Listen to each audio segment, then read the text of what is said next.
Bonjour tout le monde, bienvenue à l'Appel du Roi, bienvenue à Conseil du ProStaff, capsule numéro 2 sur les salines.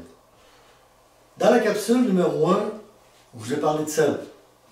On a regardé différents sels, différentes sortes de sel, sel de table, sel de mer, sel de douceur d'eau, sel pour déglacer. On a vu, entre autres, que sel à douceur d'eau puis sel à déglacer, des produits chimiques là-dedans, puis c'est clairement pas recommandé d'utiliser ça pour vos salines. Qu'est-ce qu'ils ont fait pour l'industrie? Ils ont fait des blocs de sel. L'industrie agroalimentaire en premier, au niveau des bovins. Puis là, après ça, ben, ils sont mis à faire ça là, pour les chasseurs, puis à peaufiner un petit peu la méthode de confection puis avec ce qu'ils mettaient dedans. Avant d'aller plus loin, je veux faire juste une petite parenthèse. Pour vous donner les informations que je vous donne présentement, parce que comme je disais dans la capsule numéro 1, moi mon idée c'était de présenter, puis je l'avais présenté d'ailleurs beaucoup de ces informations-là en conférence lors des salons de pourvoirie, puis salons plein air, chasse et pêche, etc. Donc, avant de donner ces informations-là aux gens, je me suis renseigné. J'ai communiqué en Saskatchewan avec une compagnie qui fabrique du sel, des blocs de sel. On va voir tantôt qu'il n'y en a pas tant au Canada là, de ces compagnies-là.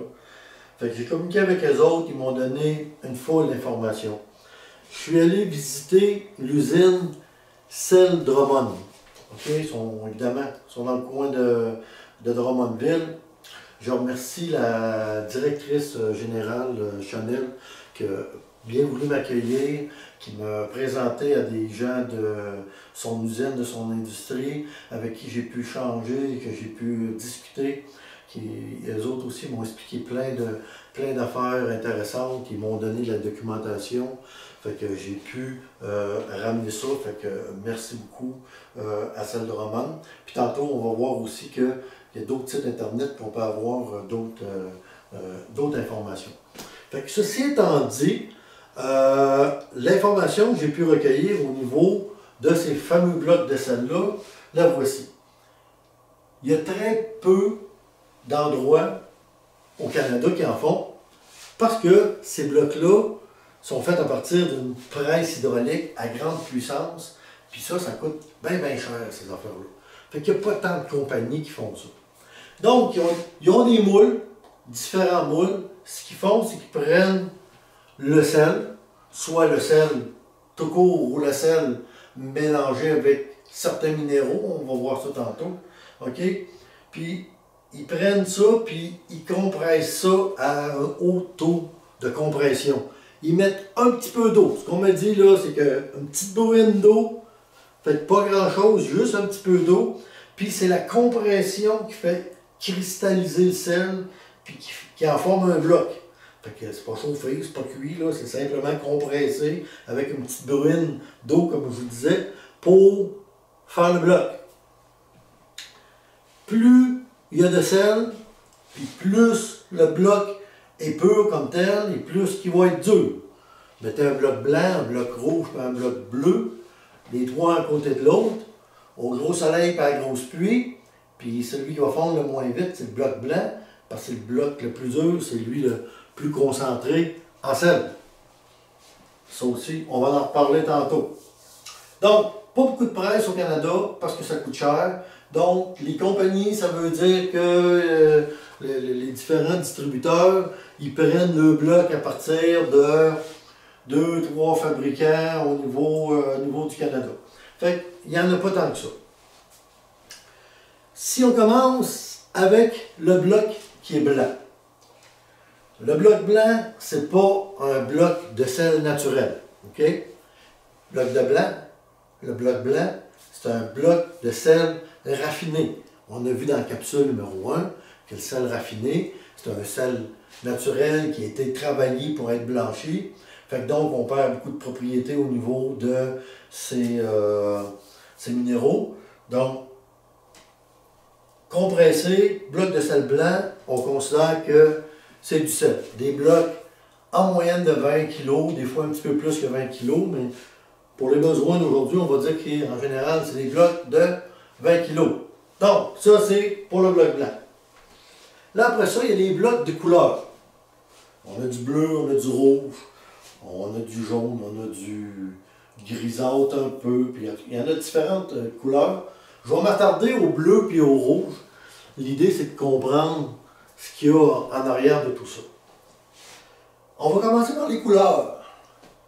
Ça vient d'où les couleurs? Parce que moi, j'ai demandé là, aux gens de Saskatchewan, là, j'ai dit, ça vient d'où ces histoires de couleurs-là, de bleu et tout? Là? Oui, le bloc bleu, c'est un bloc au cobalt. Le cobalt, c'est qu'il y a du cobalt dedans. Le cobalt, c'est bleuté, puis l'iode, c'est rougeâtre, le kit. L'idée des couleurs, ça a été fait à l'origine pour l'agroalimentaire, pour les fermes.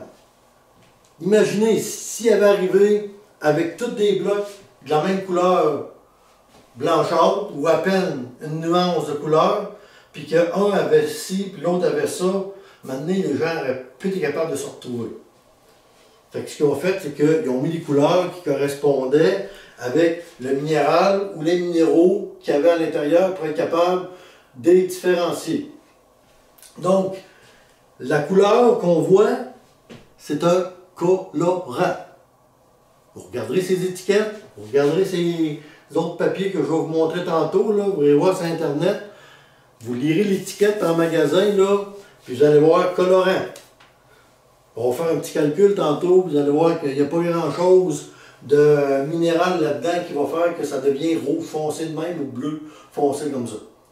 Donc, la couleur vient en général d'un colorant. Quand un colorant, c'est réellement indiqué sur l'étiquette, le bleu et le rouge, c'est réellement des colorants qu'il y a à l'intérieur de ça. On va regarder le bloc rouge. Le bloc rouge, c'est un bloc à l'iode. Selon les compagnies, dans l'exemple que j'ai ici, on a 150 mg d'iode par kilo. Donc, dans mon bloc de 20 kg, j'ai 150 mg d'iode par kilo. On va faire un petit peu de mathématiques. Calcul simple. 20 kg. J'ai un bloc de 20 kg. J'ai 150 mg par kilo. Ça veut dire que j'ai 20 fois 150 mg. Ça veut dire que j'ai 3000 mg. 3000 mg, ça c'est 3 grammes. OK? Tout le monde me suit? Donc, dans mon bloc de 20 kg, c'est 20 000 grammes. Ça veut dire que mon bloc de sel rouge, j'ai 19 997 grammes de sel pour 3 grammes d'iode. C'est ça que ça dit sur l'étiquette. Puis faites les calculs avec les autres, là, vous allez voir, c'est ça. Fait qu'il y a 3 grammes d'iode dans tout ce bloc-là, comparativement à 19 997 grammes de sel. Les blocs, ça a du sel. La principale affaire qu'il y a dans le bloc, c'est du sel. Après ça, ils vont rajouter des minéraux, des traces de minéraux, des multiples numéros, là, ou quoi que ce soit. On regarde le bleu. Le bleu, c'est un bloc au cobalt, mais il y a beaucoup qui appellent ça aussi, beaucoup de compagnies qui vont appeler ça le bloc iodé au cobalt. Pourquoi le bloc iodé au cobalt? Parce que regardez, il n'y a pas juste du cobalt là-dedans, il y a de l'iode. Puis dans certaines compagnies, dans la plupart des compagnies même, il y a plus d'iode dans le bloc au cobalt que dans le bloc à l'iode. Puis ce bloc-là, il est bleu. Pourquoi? Comme je vous ai dit tantôt, c'est une question de colorant. Pour le bloc bleu et le bloc rouge. Donc, ces trois blocs-là, la principale affaire qu'ils ont, c'est du sel. Ça fait que si vous cherchez un bloc qui a à la fois du sel, à la fois de l'iode, puis à la fois du cobalt, ben ramassez le bloc bleu. Le bloc bleu, il y a du sel, il y a du cobalt, puis il y a de l'iode. Fait que prenez le temps de lire les étiquettes que ce soit en bloc, que ce soit en pot, que ce soit en sac, que ce soit en chaudière, que ce soit n'importe comment. Prenez le temps de lire les étiquettes pour savoir c'est quoi qu'il y a dedans, c'est quoi le pourcentage, puis être capable de le calculer. Comme je l'ai dit, j'ai mis ça sur mon bas de piano. Quand je suis allé visiter la compagnie Sel Drummond, ils m'ont remis un petit fascicule. Et puis là-dedans, il y a toutes les explications des différents types de blocs. Qu'est-ce qu'il y a comme composantes à l'intérieur, puis c'est quoi les quantités, puis le colorant, comment il s'appelle, puis etc., etc. Donc, intéressant. Vous pouvez aussi aller sur le site internet de Sel Warwick. Sur le site internet de Sel Warwick, il y a une section sel de chasse, puis vous allez trouver un fichier PDF. Puis dans le fichier PDF, ça vous décrit les différents blocs, qu'est-ce qu'il y a comme minéral dedans, puis il y a même un petit tableau qui vous décrit les minéraux, à quoi ça sert, puis qu'est-ce que ça mange en hiver. Puis qu'est-ce que ça mange en hiver, les minéraux, ça va être l'objet de ma 3e capsule. Donc, première capsule, on a vu le sel. Là, on vient de voir les blocs. Fait que là, vous savez que les blocs, c'est compressé, qu'il n'y en a pas beaucoup au Canada, qu'il y a une coupe de presse au Canada qui en font. Prenez le temps de lire les étiquettes pour savoir qu'est-ce qui est écrit dessus. J'invente rien, moi, là. C'est écrit sur l'étiquette, qu'est-ce qu'il y a, là, puis en pourcentage, puis vous allez voir que c'est pas tant que ça. Puis s'il y a un colorant, ils vont vous le dire, c'est quoi le colorant qu'il y a à l'intérieur. OK? Donc, les différents blocs de sel. Est-ce que le bleu est mieux que le rouge? Ça dépend, il y a des endroits. L'idéal, quand on se fait une saline à quelque part, l'idéal, ça serait de prendre une carotte dans le sol, puis faire analyser notre sol à différents endroits pour connaître la composition du sol, savoir qu'est-ce qu'on a comme minéraux, puis être capable de donner aux animaux les minéraux qu'on a de moins pour combler les carences en minéraux. Mais il n'y a pas grand monde qui fait ça, incluant moi. OK? Bon. Ça fait, on y va essai-erreur, les blocs bleus, les blocs rouges, le kit. Dans la prochaine capsule, on va parler des autres minéraux, puis une façon d'ajouter au bloc.